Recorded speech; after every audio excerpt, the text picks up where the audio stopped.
것을 찾고 있습니다. 그러나 우리는 아버지 전에 나와서 하나님이 원하시는 그 삶을 살기 위해서 이 자리에 나왔습니다. 하나님의 말씀은 생명수입니다. 그래서 말씀을 들으면 들을수록 내 마음속에서 솟아나는 그 기쁨이, 솟아나는 감사가 넘치게 될 줄 믿습니다. 목회하면서 이 버펌이라고 하는 목사님이 계셨는데, 이 목사님은 찬송시를 만여 편을 쓰셨습니다. 근데 그 예수를 만나고 나서 성령의 충만함을 받고 나니까 너무너무 하루에 하루 삶이 기쁩니다. 그래서 찬송 가사를 작시했는데, 그 가사가 뭐냐? 내가 매일 기쁘게 해요. 그렇게 성령의 충만함을 받고 말씀의 충만함을 받으면 내가 매일 기쁘게 살게 되는 줄 믿습니다. 내가 매일 기쁘게 순례길을 행하면 주의 팔이 나를 안보하며 내가 주의 큰 복을 받는 참된 비결은 주의 영이 함께함이라. 그래서 우리가 주의 영이 함께하면 내 마음의 기쁨이 충만하고 감사가 충만한 삶을 살아가게 되는 줄 믿습니다. 전해주에 빠져서 평안함이 없을 때 예수 십자가의 공로 힘입어 그 발 아래에 엎드려 참된 평화 얻으면 주의 영이 함께함이라. 그래서 예수 믿기 전에는 진짜 그런 평안을 누리지를 못했어요. 그런데 예수를 믿고 나니까 그 평안이 내 속에 있는 거예요. 그 평안을 하나님 주시는 거예요. 평화로다. 어디에서 내려온다고 그랬죠? 하늘 위에서 내려오는 그 평안이 내 마음속에 임하는 거예요. 그래서 이 예배를 드리고 나면 그 마음이 그렇게 평안해요. 주님과 함께 살면 그 마음이 그렇게 평안해요. 그러니까 세상에서는 그것을 못 누렸는데 예수 믿고 나니까 그 삶을 누리게 되더라. 나와 동행하시고 모든 염려하시니 나는 숲의 새와 같이 기쁘다. 그렇습니다. 성령의 충만함을 받고 말씀의 충만함을 받으면 숲의 새와 같이 기뻐요. 아침에 새벽에 기도를 인도하러 새벽 4시에 일어납니다. 일어나면 그 참새, 여기 주변에 사는 새들의 종류가 참 많습니다. 그 새들이 막 노래를 하는 거예요. 그 새 소리를 들으면서 얼마나 마음이 기쁜지 몰라요. 그 새들도 아침에 일어나서 제일 먼저 하나님을 찬양하는 거예요. 그러니까 주님이 나와 함께 동행하시면 늘 그 기쁨의 삶을 살아가게 된다고 하는 것입니다. 내가 기쁜 마음으로 주의 뜻을 행하면 주의 영이 함께합니다.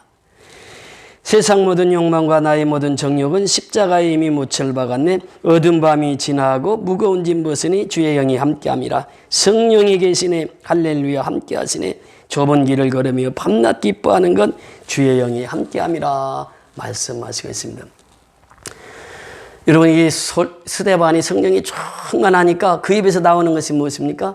하나님의 말씀이에요. 또 아브라함이 성령이 충만함을 받으니까 그 입에서 나오는 것이 무엇입니까? 하나님의 말씀이에요.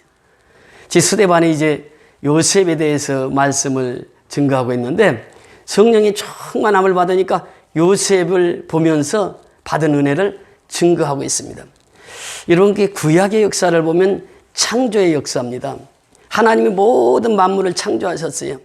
이것을 아는 것이 신앙이에요. 이것을 믿는 것이 신앙입니다. 그런데 하나님이 창조하신 에덴 동산, 희락의 동산, 기쁨의 동산에서 사람이 죄를 범해요. 하나님의 말씀에 불순종을 합니다. 선악과를 따먹지 말라고 했는데 따먹었습니다. 그래서 죄가 들어온 거예요. 죄가 들어오면서 에덴 동산에서부터 추방을 당합니다. 그 사람은요, 다시 에덴 동산으로 회복돼야 돼요. 그래야 참된 기쁨과 평안이 내 속에 있다라고 하는 것입니다. 창조하신 하나님의 섭리가 구약 전체를, 아니 신약까지 계속해서 말씀하십니다. 그러면서 인간은 죄를 짓고 타락을 해요. 그러면 하나님께서 고난과 역경을 주십니다. 그러면 고난과 역경 속에서 인간들이 다시 깨달아요. 아, 이게 하나님 앞에 돌아가야 산다. 그래서 회개를 합니다. 회개를 하면 하나님께서 그들을 건져주세요. 그것이 구원의 역사예요. 그러니까 이 구약의 역사는 창조와 타락과 회개와 구원의 역사예요. 이것이 계속 반복되어집니다. 그러니까 신앙은 뭐냐? 하나님께서 나를 창조해 주시고 하나님께서 나를 만들어 주셔서 이 땅에 살게 하셨는데 내가 하나님의 뜻대로 사는 것이 신앙이에요. 그 불신앙은 뭐냐? 하나님의 뜻대로 살지 않는 것이 불신앙이에요. 그래서 우리가 하나님을 믿는다라고 하는 것은 하나님을 믿음과 동시에 내 마음속에 평강이, 내 마음속에 평안이, 내 마음속에 감사가, 내 마음속에 기쁨이 임하는 것을 말하고 있습니다. 밖에 비가 오고 있잖아요. 비 오는데 저는 얼마나 기쁜지 몰라요. 왜냐하면 지난주에 고추, 오이, 토마토, 고구마를 심어놨어요. 이제 비가 오니까 그것들이 다 뿌리를 내려서 잘 살게 될 걸 생각하니까 너무너무 기쁜 거예요. 근데 어떤 사람은 비가 오니까 그렇게 생각해요. 아이고, 비도 맞고 이거 날도 굳어서 오늘 재수 없겠네, 이렇게 생각하는 사람이 있단 말이죠. 그 신앙이라고 하는 것은 뭐냐? 항상 긍정적입니다. 부정적인 사람이 긍정적인 사람으로 변화되는 것이 신앙이에요. 그래서 이 스데반은 항상 그렇게 살았어요. 모든 면을 긍정적으로 봅니다. 그러면서 이 지난주에 아브라함에 대해서 설교를 하고, 이 아브라함이 증손자 되는 오늘은 요셉에 대해서 설교를 합니다. 아브라함과 이삭과 야곱이 있습니다. 이삭과 야곱은 한 줄로 다 표현해요. 그리고 이제 요셉에 대해서 오늘 설교를 합니다. 요셉은 어떤 사람이냐? 예수님의 모형입니다. 예수님을 가장 잘 나타내고 있는 구약의 인물이 요셉입니다. 요셉이 창세기 37장에서부터 창세기 50장까지 제가 이 본문을 다 읽었습니다. 읽고 또 그곳에서 또 이 묵상을 하고 그러면서 오늘 말씀을 준비하는데, 창세기 37장에 보면 요셉의 출생이 나오죠. 요셉은 아버지가 누구입니까? 야곱이에요. 요셉의 어머니는 누구입니까? 라헬입니다. 야곱이 라헬을 얻기 위해서 그 삼촌 집에 가서 20년 동안 모습을 살고 얻은 아내가 라헬입니다. 그러니까 야곱의 아내가 4사람이 있었지만 제일 야곱이 사랑한 아내가 누구라고요? 라헬이었어요. 그래 라헬의 아기를 낳았습니다. 그 아이가 누굽니까? 요셉이에요. 그러니까 이 야곱은 요셉을 특별히 사랑을 했어요. 다른 형제들도 있는데 요셉을 특별히 사랑해. 왜냐하면 자기가 가장 사랑하는 아내에게서 낳은 아이니까 그래요. 그래서 어려서부터 채색 옷을 입혀서 키웁니다. 그러니까 형들이 싫어하는 거예요. 왜 요셉만 아버지가 저렇게 사랑하는가? 근데 요셉을 사랑하지 아니할 수밖에 없는 게, 라헬이 요셉을 낳고 그 다음에 동생 베냐민을 낳다가 어머니 라헬이 어떻게 됩니까? 죽습니다. 그러니까 어려서부터 어머니를 잃고 살았어요. 요셉이. 그러니까 야곱은 그 요셉을 그렇게 사랑했습니다. 근데 그 사랑을 형제들에게 보이게끔 사랑을 하신 거죠. 그러면서 요셉이 꿈을 꿉니다. 꿈을 꾸는데 11볏단이 나에게 절을 하더이다 그래요. 그러니까 형들이 화가 나 있어요. 어떻게 해서 동생한테 우리가 절할 수가 있겠느냐. 그래서 또다시 꿈을 꿨어요. 해와 달과 11별이 나에게 절을 하더이다 그래요. 해와 별은, 해와 달은 그 당시 부모를 상징하는데 어머니, 아버지, 그리고 11형제가 다 나에게 절을 하더이다 라는 꿈을 얘기를 합니다.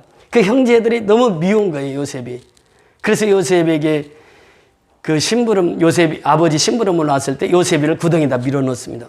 그 요셉을 죽이고자 그 형들이 다 시기를 한 거죠. 그것이 이제 오늘 9절의 말씀입니다. 9절 다 같이 읽습니다. 7장 9절입니다. 시작. 여러 조상이 요셉을 시기하여 애굽에 팔았더니 하나님이 그와 함께 계신, 요셉을 시기하여 애굽에 팔았다. 그 요셉을 구덩이에다 밀어넣고 그 장자 루벤이 있습니다. 루벤이 상인들이 지나가는 거예요. 그러니까 야, 저기 요셉이 저기서 구덩이에서 죽이면 뭐하냐. 저 요셉이 건져가지고 팔아먹자. 그래서 은 20전에 팔리가 합니다. 노예로 팔려가는 거예요. 은 20전에. 그 예수님은 얼마에 팔렸습니까? 은 30전에 팔려간 거예요. 그 예수님의 모형이라니까요. 이 요셉이. 그게 팔려가요. 팔려가서 이제 보디발 가정에서 살게 되는 거죠. 그 가정에서 가정 총무로 들어가는 것입니다. 그러면서 하나님이 함께 하세요.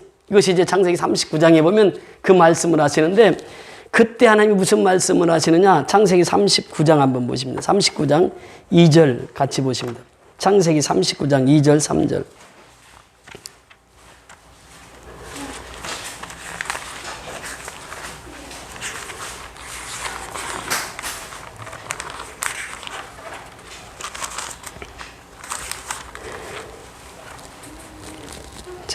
일 절부터 3절까지 같이 봉독하십니다. 1절부터 3절까지 시작. 요셉이 이끌려 애굽에 내려가매 바로의 신하 친위 대장 애굽 사람 보디발이 그를 그리로 데려간 이스마엘 사람의 손에서 요셉을 싸니라. 여호와께서 요셉과 함께 하심으로 그가 형통한 자가 되어 그의 주인 애굽 사람의 집에 있으니 그 주인이 여호와께서 그와 함께 하심을 보며 또 여호와께서 그의 범사에 형통하심을 보았더라. 아멘. 그 요셉이 종으로 팔려갔지만 주인이 바로 요셉과 함께 하시는 하나님을 만나게 됩니다. 경험하게 되고 요셉과 함께 하시는 하나님을 알게 되는 거예요. 그러니까 그 고백하기를 여호와께서 요셉과 함께 하심으로 이렇게 표현합니다. 그러면서 그가 형통한 자가 되어 그의 주인 애굽 사람 집에 있으니 그의 주인이 여호와께서 그와 함께 하심을 보며 그래요. 주인이 요셉과 함께 하시는 하나님을 보게 된단 말이죠. 그러니까 오늘 7장 9절에서 뭐라고 말씀하십니까? 스데반의 설교 속에 보면 요셉을 시가에 애굽에 팔았더니 하나님이 그와 함께 계셔 그래. 그와 함께 계셔. 하나님 함께 하셨단 말이죠. 오늘날도 역시 마찬가지입니다. 우리가 하나님과 함께 하시면 하나님께서 그 비전을 이루어가게 하시는 것입니다. 근데 그 비전은 그냥 이루어지는 것이 아니에요. 이제 하나님과 함께 하시면 어떤 어려움도 극복하고 이겨나갈 수가 있습니다. 그래서 창세기 39장에 보면 형통하심을 보았다. 형통의 복을 받았다. 요셉을 그렇게 말하고 있습니다. 그러면서 10절에 오늘 7장 10절에 보면 그렇게 말씀하십니다. 7장 10절 다 같이 봉독하십니다. 사도행전 7장 10절 시작. 그 모든 환난에서 건져내사 애굽 왕 바로 앞에서 은총과 지혜를 주심에 바로가 그를 애굽과 자기 온 집의 통치자로 세웠느니라. 아멘. 그 모든 환난에서 건져내사. 여기서 두 번째는 건져낸다고 하는 것입니다. 어디에서 건져냈어요? 모든 환난에서 건져냈어요. 이것이 바로 하나님이 함께 하시는 자의 삶입니다. 하나님이 함께 하시면, 하나님이 나와 함께 하면 모든 환난에서 나를 건져주신 하나님이에요. 구덩이에서 건져내 주신 분이 누구입니까? 하나님이세요. 요셉이 종살이에서 건져내 주신 분이 누구입니까? 하나님이세요. 모든 환난에서 건져내 주시는 분이 하나님이시다. 사도행전 12장에는 가면은 이제 야곱이 잡혀서 칼에 맞아 순교를 당합니다. 그리고 베드로를 옥에 가둬요. 가두는데 그 옥에다가 가두고 깊은 옥에다 가두고 철장으로 두 철장에다 쇠사슬로 탁탁 걸어 잠궜어요. 그러면서 이제 베드로 한 사람 앞에 군인 네 사람을 세워서 베드로와 함께 착고를 채웁니다. 쇠사슬을 채워요. 그리고 베드로를 깊은 감옥에 넣었어요. 그리고 네 패로 나누어 가지고 베드로를 지키게 했습니다. 왜냐하면 베드로를 이제 6월절이 끝나면 절기가 끝나면 죽이려고. 그래서 옥에 가두었던 거예요. 그런데 천사가 나타나서 잠자는 베드로를 깨웁니다. 깨워가지고 베드로를 끌어내는데 베드로가 나오는데 쇠사슬이 다 풀리는 거예요. 풀리면서 감옥문이 문 앞에 오니까 감옥문이 저절로 다 열려지는 거예요. 그리고 이제 밖에 끌려 나옵니다. 그때까지도 베드로는 몰랐어요. 끌려 나오니까 찬바람이 나고 하니까 정신이 번쩍 들었던 거예요. 그러면서 보니까 자기가 주의 손에 이끌려서 나온 거예요. 그러면서 간 곳이 어디입니까? 마가다락방 제자들이 있는 곳에 가서 문을 두드리는 거예요.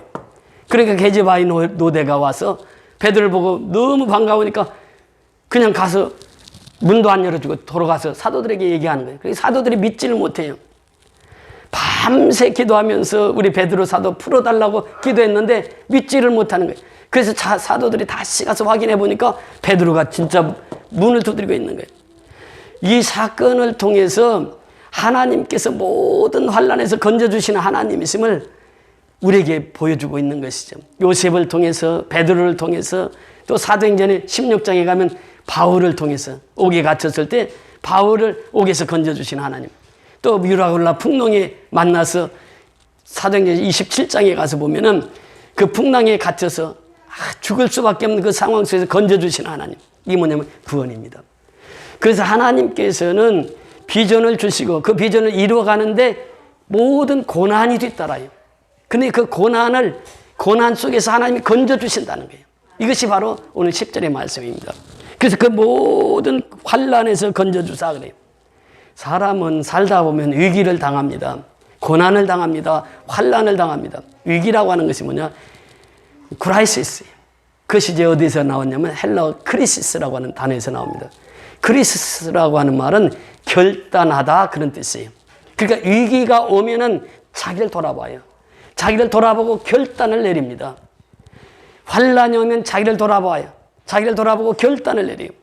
요셉이 구덩이에서 또 그 어려운 종살이에서 건져 주실 때마다 요셉은 자기 자신을 돌이켜보는 거예요.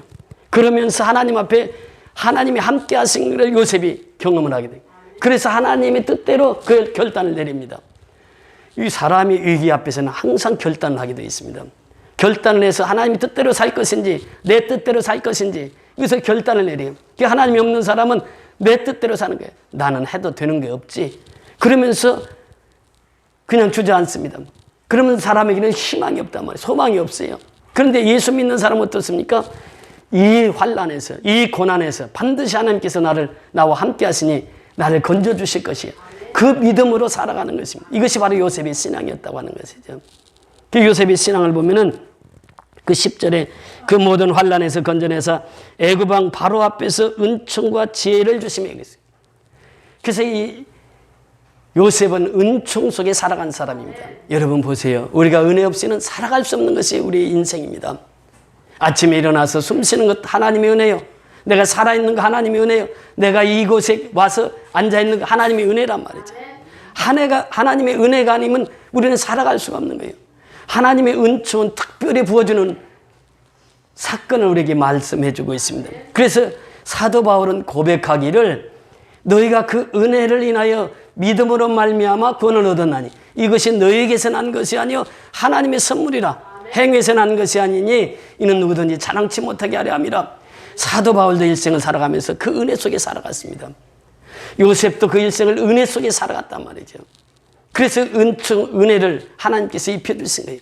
그 요셉은 모든 것을 은혜로 받아들입니다. 그러면서 지혜로 살았습니다. 지혜라고 하는 것은 무엇입니까? 정직, 정의라고 하는 것이에요. 정직하게, 정의롭게 산 사람이 누구냐? 요셉이란 하나님의 지혜를 주셨어요. 하나님의 지혜는 누가 주십니까? 성령을 통해서 임하는 하늘의 지혜를 받아서 살아가는 거예요. 오늘날도 역시 마찬가지입니다. 우리가 주의 음성을 듣고 살아가는 사람은 하나님의 지혜로 살아갑니다. 그러나 하나님의 음성이 없는, 말씀이 없는 자는 내 지혜로 살아가는 것이지요. 그래서 이 요셉은 하나님의 은총과 지혜로 살아갑니다. 그러면서 10절에 계속해서 말씀하십니다. 바로가 그를 애굽과 자기 온 집의 통치자로 세웠느니라 그래요. 이제 창세기 보면은 창세기 41장입니다. 41장에 보면은 그렇게 말씀하십니다. 41장에 37절 이하에 보면 바로와 그의 신하가 이 일을 좋게 여긴지라. 무슨 일인가 하면 바로가 꿈을 꿨습니다. 꿈을 꿨는데 살진 소가 7마리, 그 다음에 깡마른 소가 7마리. 그 깡마른 소가 살진 소를 다 잡아먹습니다. 꿈이 희한해요. 그리고 나서 잠시 잠을 깼다가 또다시 잠에 들었는데 이제는 충실한 이삭이 7 이삭이 나오는 거예요. 근데 깡마른 이삭이 나오더니 7 이삭이 나오더니 충실한 이삭까지 다 갉아먹는 거예요. 이 꿈을 꾸고 나서 이제 이 꿈을 해석해 보라고 하니까 아무도 해석하는 자가 없어요. 그때 마치 술 맡은 관원장이 그 요셉을 생각하게 된 것입니다. 자기가 그 술 맡은 관원장이 이제 요셉의 꿈 해몽으로 인해서 복직을 하게 됐는데 그때 요셉을 생각하게 된 거예요. 그 요셉을 찾아가서 그 요셉의 그 꿈을 해석할 수 있습니다. 그래서 요셉을 데려다가 꿈을 해석해 보라 그러니까 7년 동안 풍년이 올 것입니다. 우리 애굽 땅에. 그러면 7년 후에는 흉년이 옵니다. 7년 동안 풍년이 왔을 때 이것을 잘 관리해서 곡간에다가 곡식을 가득가득 쌓아놔서 흉년 때에 그것을 다 백성에게 나누면 우리가 살 수 있습니다. 이 꿈을 해석을 합니다. 그때 바로 왕이 한 말이에요. 바로가 그 모든 신하가 이 일을 좋게 여긴지라. 38절에 바로가 그의 신하들에게 이르되 이와 같이 하나님의 영에 감동된 사람을 우리가 어찌 찾을 수 있으리요 하고. 요셉은 하나님의 영에 감동된 사람이에요. 성령이 충만한 사람이에요. 말씀이 충만한 사람이에요. 이런 사람을 우리가 어떻게 찾을 수 있겠느냐. 그러면서 39절에 보니까 요셉에게 이르되 하나님이 이 모든 것을 내게 보이셨으니 너와 같이 명철하고 지혜 있는 자가 없도다. 너는 내 집을 다스리라. 내 백성이 다 내 명령에 복종하리니 내가 너보다 높은 것은 내 왕자뿐이니라. 바로가 또 요셉에게 이르되 내가 너를 애굽의 온 땅의 총리가 되게 하노라 하고 자기 인장 반지를 빼어 요셉의 손에 끼우고 그에게 세마포 옷을 입히고 금사슬을 목에 걸고 그러면서 요셉을 총리로 세웁니다. 그래서 요셉을 통해서 온 애굽을 치리하게 하는 거예요. 그 종에서 이제는 해방이 되어서 애굽의 총리가 됩니다. 하나님이 그 종에서 건져주신 거예요. 감옥에서 건져주신 거예요. 요셉의 생애를 보세요. 구덩이에 빠져 있었죠. 감옥에 깜빵에 가 있었죠. 2년 동안 그것도. 그런데 하나님께서 그때마다 함께 하셔서 다 건져주시고 그 요셉을 나이 30살 때에 애굽의 총리로 세웁니다. 그러면서 요셉이 하나님의 말씀대로 애굽을 치리해 나가는 거예요. 풍년이 들었을 때 그 곡간을 지어서 다 곡식을 저장해 놓습니다. 저장해 놓고 흉년이 들었을 때에 사실 여기 성경이 자세히 읽어보면요. 풍년에 대한 이야기는 아주 짧습니다. 그런데 흉년에 대한 이야기는 아주 깁니다. 인생은 흉년의 때 결단을 내려요. 흉년을 많이 겪은 사람일수록 큰 인물이 됩니다. 고난 없이는 큰 인물이 될 수가 없는 거예요. 그러니까 하나님께서는 다 연단한 후에 그 사람을 들어 쓰시는 거예요. 흉년을 길게 설명하는 이유는 바로 여기에 있습니다. 그 요셉이 그 흉년의 때 어떻게 합니까? 총리가 돼가지고 다 양식을 나눠줘요. 그때 야곱이 그 소식을 듣습니다. 야, 애굽에 가면은 그 양식이 많다고 하는데 우리 가서 양식 좀 팔아오너라. 그래서 이제 우리의 조상들을 오늘 바로 7장 11절부터 보면은 그 말씀이 나옵니다. 7장 11절에 보면 그때 애굽과 가나안 온 땅에 흉년이 들어 큰 환란이 있을세 우리 조상들이 양식이 없는지라 야곱이 애굽에 곡식 있다는 말을 듣고 먼저 우리 조상들을 보내고 또 재차 보내매 요셉이 자기 형제들에게 알려지게 되고 또 요셉의 친족이 바로에게 드러나게 되니라. 그러니까 한 번 보냈어요. 보냈는데 벌써 요셉은 형들을 보고 다 알아봅니다. 그러니까 형들은 요셉을 몰라봐요. 그때에 베냐민을 딱 두고 가라고 얘기를 합니다. 그래서 베냐민을 두고 갔는데 이제 야곱에게 얘기하기를 베냐민을 두고 왔다고 하니까 야곱이 너무너무 화가 나는 거예요. 요셉도 잃어버렸는데 또 베냐민까지 또 잃어버린다? 그 자기가 사랑하는 아내에서 난 두 아들이 다 없어지는 거예요. 그런데 이제 설명을 쭉 합니다. 그렇게 해서 이제 야곱이 그 70인을 데리고 이제 내려가게 되는 거죠. 그래서 이제 오늘 스데반 설교에 보면 75인으로 나오는데 75인이라고 하는 것은 요셉의 아들 5명을 포함해서 75명으로 이렇게 설명을 하고 있습니다. 그래서 거기 가서 베냐민을 만나게 되고 또 요셉이 아버지를 알아보게 되고 요셉과 그 형제들이 이제 그 애굽 총리실에 가서 다 만나게 되는 축복을 얻게 되죠. 그래서 요셉이 그 당시에 세계 모든 사람들을 그 양식으로 인해서 다 먹이고 또 자기 가족 75인의 가족을 다 먹입니다. 이것이 요셉이 한 일이에요. 그 요셉은 나눠주고 또 나눠줘요. 이것이 바로 요셉의 생애였습니다. 그러니까 우리가 요셉처럼 산다고 하는 것은 무엇이에요?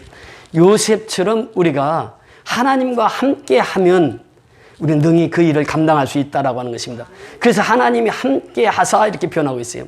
하나님이 함께라면 우리도 능히 요셉처럼 그런 인생을 살아갈 수 있다라고 하는 것입니다. 요셉은 여기서 인생이 끝나는 것이 아닙니다. 요셉의 죽음 이후에도 계속해서 요셉을 통해서 복음이 전파됩니다. 사실 요셉의 형제들 보세요. 누벤이 장자입니다. 장자 누벤은 어떤 일을 했습니까? 이제 창세기 49장에 보면 야곱이 12아들을 다 축복을 해요. 근데 그 누벤을 축복하면서 그 얘기를 합니다. 너는 아버지의 철을 범했음에 그래요. 비라를 범했습니다. 장자가 아버지의 철을 범했어요. 그래서 이 누벤이 첫째 장자가 그런 큰 죄를 지었습니다. 그 다음에 시몬과 레위는 어떤 사람입니까? 살인했던 살인자들이에요. 그 살인자가 둘째, 셋째입니다. 그 다음에 유다는 어떤 사람입니까? 유다가 그 며느리 다말이 있었는데 다말이 이 아기를 가질 수가 없어요. 그러니까 다말이 이제 위장을 하고 자기 시아버지 유다를 맞이합니다. 그때 그 징조로 도장과 끈 그것을 이제 요구를 해서 그것을 이제 그 증거물로 가지고 있어요. 그러면서 관계를 해서 아이를 낳는데 쌍태가 생깁니다. 그래서 베라와 그 두 아이를 낳게 되는 거죠. 그러면서 이 야곱의 아들들을 보면 하나도 정상적인 아이들이 없어요. 그런데 이 야곱의 12아들들이 이스라엘을 대표하는 12지파를 대표하는 거예요. 자, 여기에서 또 우리에게 무엇을 교훈을 주느냐? 예수님의 족보를 보세요. 예수님의 족보를 보면 네 여인이 등장합니다. 룻과 라합, 기생 라합이 등장하죠. 룻, 나오미, 또 밧세바. 이런 여인들 보면 한결같이 정상적인 여인이 없어요. 그런데 그 예수가 그 여인들의 피를 통해서 이 땅에 태어나게 됩니다. 그러니까 예수님은 순수 유대 혈통의 피를 가지고 태어나신 분이 아니란 말이죠. 야곱의 12아들들이 어찌 보면은 우리말로 표현하면 콩가루 집안이란 말이죠. 그런데 그 콩가루 집안을 하나님께서 축복해 주셔서 12지파가 이스라엘 백성들 다 이끌어갔던 거죠. 그리고 신약에 오면 예수님의 12제자를 통해서 온 복음이 땅끝까지 전파되게 된 것을 보게 됩니다. 그래서 요셉의 생애를 보면서 우리가 깨달아야 할 교훈은 무엇인가? 우리 인간으로 보면은 아무것도 할 수 없는 것이에요. 그런데 하나님께서 은혜 주시고 하나님께서 지혜 주시니까, 그래서 하나님의 일을 감당하니까 하나님께서 그와 함께 하셔서 그 일들을 해나가게 되었다라고 하는 것입니다. 중요한 것은 요셉의 무덤이에요. 요셉의 무덤과 야곱의 무덤은 이제 그곳에서 무덤이 있었다가 이제 출애굽을 할 때 그 뼈를 가지고, 요셉의 뼈를, 야곱의 뼈를 가지고 가나안 땅에 묻습니다. 그러면서 그때 200만이 나오면서 요셉을 생각하게 되는 거예요. 그러니까 요셉은 죽어서도 복음을 증거한 사람이에요. 그 뼈를 통해서 이스라엘 백성들이 요셉이 하나님과 함께 하셔서 이런 인생을 살아왔다. 그러면서 그들이 요셉을 보면서 하나님을 믿게 되었다라고 하는 것입니다. 우리는 그렇습니다. 사실 우리가 선교지에서 선교하다가 순교하시는 분들이 있습니다. 많은 분들이 있습니다만 우리가 가까운 데에 가면 양화 그 순교자의 묘가 있습니다. 거기에 보면은요, 그 미국 사람들이 어떤 분은 25살에 여기 시집도 가고 왔다가 풍토병 때문에 순교를 당합니다. 그러면서 그 순교의 무덤이 바로 여기 양화진에 가면 있습니다. 그 선교사님들은 이곳에 한국에 묻혔어요. 그러면서 그분들의 고백을 보면 내가 목숨이 1000개가 있다 할지라도 이 목숨을 한국에 바치겠습니다. 그런 표현을 합니다. 그것은 무엇을 말하고 있습니까? 그들의 생애를 한국에 다 바친 거예요. 선교사로 와서. 그래서 이 한국 땅에 묻힌 것입니다. 그 선교사들이 있었기에 오늘 이 대한민국이 이만큼 하나님 앞에 축복받은 나라로 살아가게 되는 줄 믿습니다. 그래서 요셉은 양식을 나눠줬을 뿐만 아니라 그 형제들을 얘기했을 때 형제들의 생명을 구원했다 이렇게 표현합니다. 근데 생명을 구원했는데 그 생명이라고 하는 것은 우리가 사람이라고 표현할 때 안트로포스라고 하는 단어를 주로 씁니다. 그런데 야곱의 그 75인 이 사람들은 영혼을 씁니다. 푸시케라고 하는 단어를 써요. 푸시케라고 하는 것은 영혼, 생명을 말하고 있습니다. 그 요셉은 그가 살아생전에 총리를 하면서 많은 사람들에게 양식을 주었을 뿐만 아니라 영혼을 살리는 일에 그 힘썼다고 하는 것이에요. 그 요셉은 예수님이 겪었던 그 고난을 다 겪었습니다. 그 예수님이 겪었던 십자가의 고난, 이 고난을 이제 요셉을 통해서 우리에게 보여주고 있는 것이에요. 그래서 우리는 예수님의 고난은 곧 십자가의 부활로 연결이 되고 있습니다. 고난에서 끝이 나지 않아요. 그래서 너희가 세상에서 환난을 당하나 다 함대하라, 내가 세상을 이겨노라 말씀하십니다. 요셉은 그렇게 고난 속에서도 늘 하나님이 함께 하셔서 그 고난에서 승리하는, 고난에서 건져냄을 받는 그런 삶을 살았습니다. 에레미야도 역시 마찬가지입니다. 그가 시대의 뜰에 갇혔을 때, 감옥에 갇혔을 때에 여호와께 부르짖어라. 그리하면 여호와께서 내게 응답하겠고 크고 비밀한 일을 내게 알리리라 말씀하시고 있습니다. 오늘 코로나로 인해서 우리가 어려움을 겪습니다. 이 어려움이 어디서 오느냐? 우리는 자세히 보아야 됩니다. 우리 역대기의 역대하 7장 한번 보십니다. 오늘 역대하 7장 13절 14절 말씀을 한번 보십니다.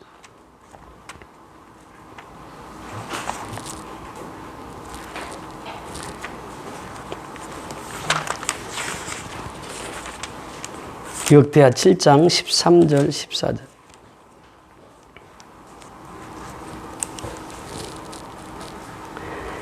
664페이지 이 말씀을 마무리로 이 말씀을 읽고 우리 마무리를 짓겠습니다. 13절 14절 우리 다 같이 읽습니다. 664페이지 구약성경. 혹 내가 하늘을 닫고 비를 내리지 아니하거나 혹 메뚜기들에게 토산을 먹게 하거나 혹 전염병이 내 백성 가운데 유행하게 할 때에 내 이름으로 일컫는 내 백성이 그들의 악한 길에서 떠나 스스로 낮추고 기도하여 내 얼굴을 찾으면 내가 하늘에서 듣고 그들의 죄를 사하고 그들의 땅을 고칠지라. 아멘. 여기 보세요. 혹 내가 하늘을 닫고 비를 내리지 아니하거나 혹 메뚜기들에게 토산을 먹게 하거나 혹 전염병이 내 백성 가운데 유행할 때, 코로나는 전염병입니다. 우리 백성들에게 유행돼요. 우리나라뿐만 아니라 전 세계적으로 유행하고 있어요. 그때에 내 이름으로 일컫는 내 백성이 그들의 악한 길에서 떠나, 그래서 우리가 전염병을 맞이하면서 우리가 생각해야 될 것이 있어요. 그 첫째는 악한 길을 떠나라고 하는 것입니다. 죄악된 길에서 떠나라고 하는 것이, 이것이 하나님의 명령입니다. 두 번째는 뭐라고요? 스스로 낮추고 기도하여 그래요. 기도하면은 낮아지는 것이에요. 하나님, 우리의 이 재앙은 우리의 잘못으로 인해서 왔습니다. 하나님 앞에 기도하면서 자신을 스스로 낮추라고 하는 것이에요. 그러면서 하나님의 얼굴을 찾으면 내가 하늘에서 듣고 그래. 하나님의 얼굴을 찾으면 내가 하늘에서 듣고 하나님께서 기도 응답해 주시겠다라고 하는 것이에요. 그러면서 그들의 죄를 사하고 이렇게 표현합니다. 그들의 땅을 고칠지라. 그래서 이 전염병을 물리칠 수 있는 것은 우리가 하나님 앞에 돌아오는 것이에요. 하나님 앞에 돌아와서 철저히 자신을 낮추고 하나님 앞에 기도할 때 이 전염병이 떠날 뿐만 아니라 또 무엇을 말씀하시고 있습니까? 땅을 고칠지라. 땅이 왜 흉흉한 땅이 됩니까? 자꾸 오늘날 농약치고 그러다 보니까 이 땅이 황폐해져 가는 거예요. 사실 저희가 농사질 때만 해도 농약이 없었습니다. 농약이 없이 산에 가서 풀을 해가지고 논에다 풀을 섞여서 그것으로 농사를 지었어요. 그때만 해도 농사가 참 잘 됐습니다. 농약이 없었어요. 그래서 잘 됐어요. 지금 농약을 칩니다. 농약을 먹고 자란 곡식, 그것을 우리가 또 먹고 있어요. 그러니까 우리가 인체가 병이 오는 거예요. 병은 하나님의 명령을 따르지 않으면 병이 오게 되는 거예요. 그러니까 이 유행병도 역시 마찬가지, 전염병도 역시 마찬가지. 하나님을 떠나면 병이 와요. 하나님을 떠나면 땅이 흉흉한 땅이 되고 만다는 거예요. 그러니까 하나님 앞에 돌아오기만 하면 내 질병에서 고침을 받고 땅이 소생한단 말이죠. 그래서 우리는 농사를 져도 무농약으로, 지금 우리가 짓는 것이 다 우리는 농약을 치지 않아요. 무농약으로. 그러니까 우리가 음식을 그렇게 먹으면 내가 건강하게 살아가는 거예요. 그러나 내가 농약 친 거 먹고 이렇게 살다 보면 내가 병이 올 수 있단 말이죠. 그래서 우리는 이 전염병 시대에 우리는 하나님 앞에 돌아와야 우리가 살 수 있다라고 하는 것을 다시 한번 깨닫게 해주시고, 그래서 오늘 이 시대 야곱처럼 또 요셉처럼 또 스데반의 설교처럼 성령의 충만함을 받아서 말씀으로 돌아올 때 우리는 사는 역사가 있게 되는 줄 믿습니다. 그래서 말씀 충만, 성령 충만함으로 승리하는 저와 여러분의 삶이 될 수 있기를 주님의 이름으로 축원을 드립니다. 우리 다 같이 일어나셔서 초청 찬송